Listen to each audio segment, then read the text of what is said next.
더 1번, 4번의 개별적 중개 실무입니다. 1번, 2번이 그 명의신탁인데 민법 시험에는 한 문제 나옵니다. 명의신탁, 부동산 실권리자 명의등기에 관한 법률. 공인중개사법에는 회마다 나오지는 않습니다. 자, 이자간 명의신탁에서만 수탁자가 임의로 처분해도 횡령죄가 성립합니다. 이자간 명의신탁만. 3자간 소위 등기 명의신탁, 중간 생략형 명의신탁 또는 계약 명의신탁은 횡령죄가 성립하지 않습니다. 이자간 명의신탁만 횡령죄가 성립합니다. 3존속기간 2년입니다. 상가는 1년입니다. 농지는 3년입니다. 민법 임대차는 최단기, 최장기 존속기간 없습니다. 민법 전세권, 건물 전세권은 최단기 1년, 최장기는 10년입니다. 지상권 최단기는 경관 건물 30년, 목조 건물 15년, 공작물 5년입니다. 최장기는 없습니다. 그래서 4번 보겠습니다. 묵시적 갱신, 법정 갱신, 주택이든 상가든 모두 임대차 기간 만료 6개월 전부터 임대차 기간 끝나기 1개월 전까 6개월 전부터가 아니라 6개월 전부터 맞네. 6개월 전부터 1개월 전까지 5개월 동안 갱신 거절 통지를 하지 않는 경우 묵시적 갱신, 법정 갱신 되죠? 계약 기간 끝나는 날 주인이 와가지고 나가라 당장 이렇게 할 수는 없다는 이야기입니다. 5번에 보면은 입찰에 참가하는 자는 법원에서 정한 최저 매각 가격의 10분의 1에 해당하는 금액을 외수보증금으로 제공해야 된다. 최저 매각 가격 10분의 1. 이게 시험에 가장 많이 나왔다고 했죠? 이때까지 경매 중에서 가장 많이 나왔다. 5번이. 6번은 확정일자 받으면 대항력을 갖추고 확정일자를 받으면 확정일자 받은 날부터 후순위 권리자 그 밖의 채권자보다는 우선 면제 받을 수 있습니다. 확정일자 받은 날 우선 면제 효력이 생깁니다.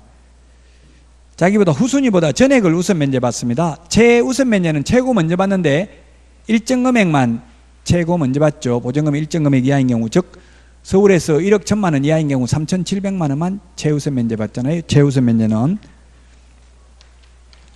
7번 상가 임대차 기간 끝나기 6개월 전부터 1개월까지 사이에 행하는 계약갱신 요구에 대해서 정당한 사유 없이 거절하지 못합니다.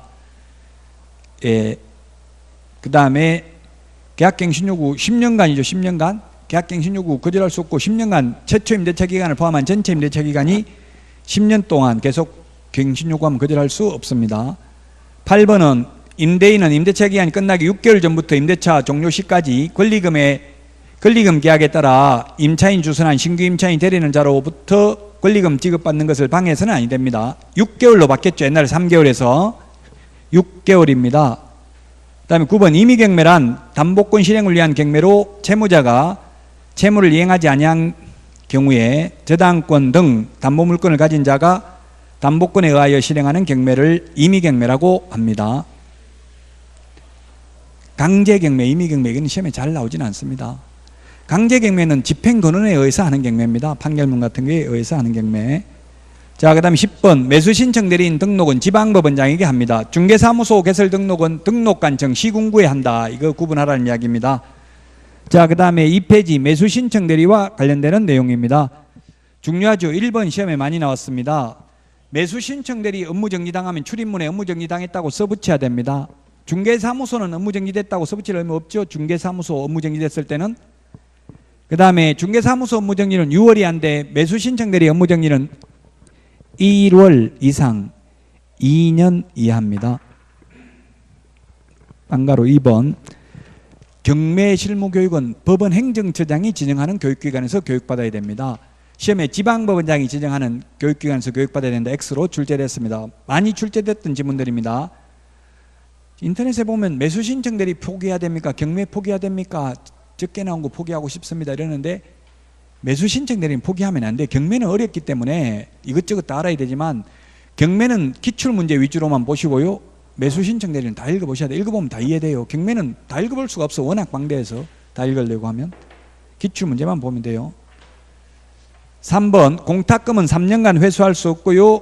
그 다음에 5번 금융위원회의 설치 등에 관한 법률에 따른 금융감독원의 원장은 법원 행정처장으로부터 요청이 있는 경우에는 공제사업에 대해서 검사할 수 있다. 법원 행정처장 대신에 우리 중개업에서는 국토교통부 장관 요청이 있어야 되죠.